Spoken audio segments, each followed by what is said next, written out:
Kondangan ke Gaya Baru 6 Rawa Betik. Sebelumnya assalamualaikum mbak. Jadi hari ini tuh temanya kondangan tempat saudara. Kebetulan tempat saudaraku itu di Gaya Baru Rawa Betik ya guys. Dan ini kita berangkat dari rumah tuh pukul 3 sore. Perjalanan kita tuh arah barat. Dan ini tuh panasnya lumayan banget. Nah ini hampir sampai di pasar Gaya Baru. Kita tuh ngelewatin toko Az-Zahra. Dan di sini keponakanku tuh minta mampir. Mungkin dia ingat kalau di toko Az-Zahra tuh ada playgroundnya. Dulu pas anakku sama keponakan diajak main di playground, nggak mau diajak pulang guys. Nah ujuk-ujuk kita udah sampai aja nih. Pas sampai kita tuh langsung masuk ke rumah karena mau nemuin saudara dulu. Tapi nggak tahan lama, anakku sama keponakan tuh udah minta keluar buat beli mainan. Nggak cukup di sini aja, anakku dan keponakan tuh minta mainan trampolin guys. Kesempatan banget ini ya. Emak dan juga bapaknya harus bawa uang yang tebel. Soalnya kalian tahu sendiri kan kalau di tontonan tuh pasti harga semua mainan pada mahal. Yang tadinya mainan di harga 35 di pasar, pas di tontonan jadi 50.000. Ya namanya juga ditontonan, mau nggak mau kalau anaknya minta mainan dibeliin. Nah lanjut, ini aku mau beli sosis goreng karena tadi lihat anak kecil makan sosis goreng tuh kayaknya enak, jadi aku ikutan beli deh sosis goreng dan juga pop ice. Itu perpaduan yang sangat cocok bukan? Nah karena di sini aku mau makan sosis, anakku aku kasih ke ayahnya karena kalau nggak gitu dia bakal gangguin aku makan. Jadi pas beli mainan tadi anakku tuh beli mobilan sama ini mainan katak-katakan. Mamasnya pun begitu, beli mobilan juga. Ya pokoknya anak dua tuh kalau beli mainan harus sama dan harus dua. Soalnya kalau beli satu pasti bakal rebutan. Nah kita tuh duduk di sini sambil ngomong anak sambil lihat hiburan organ. Nggak kerasa perut kok jadi lapar. Jadi di sini aku lanjut makan deh. Menu favorit aku kalau di tempat hajatan tuh ya karedok sama kerupuk ikan nih, nggak pernah ketinggalan. Nah ini tuh sehabis maghrib tamunya membeludak guys. Karena tadi aku duduk di sini dan lihat tamunya banyak, jadi aku pindah lagi. Ini untuk kali keduanya anakku tuh minta main trampolin. Ya udah nggak apa-apa deh, daripada anaknya main kesana kesini, jadi aku masukin trampolin lagi. Nah ini tuh udah sekitar jam 9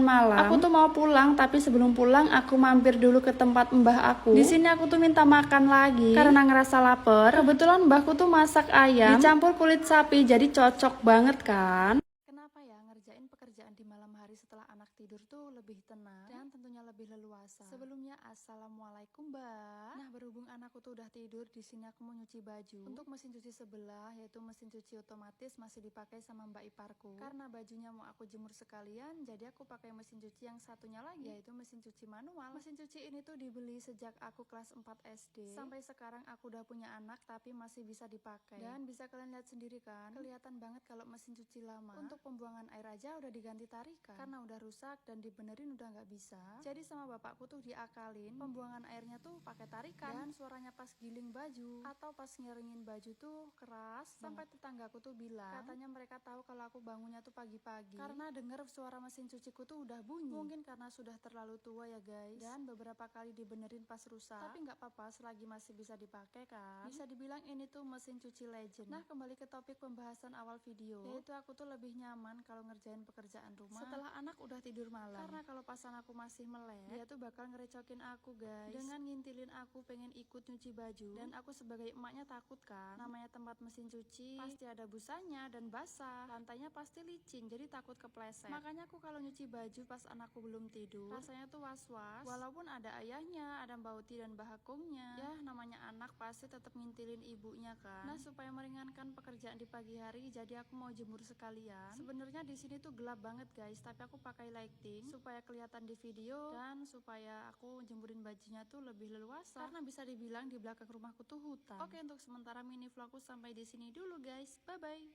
Rahasia kenapa orang nggak percaya diri buat mulai ngonten bukan karena mereka nggak bisa, tapi karena mereka tuh terlalu sibuk mikirin penilaian orang lain. Takut dibilang aneh apa-apa harus diposting, takut omongan orang kalau view-nya sedikit, dan malu takut kelihatan gagal. Padahal semua kreator juga pernah ngerasain hal yang sama. Mereka juga nggak langsung hebat, mereka cuma berani mulai lebih dulu. Dan mungkin satu upload yang kita tunda hari ini bisa jadi awal hidup yang kita impikan. Semangat, bye-bye.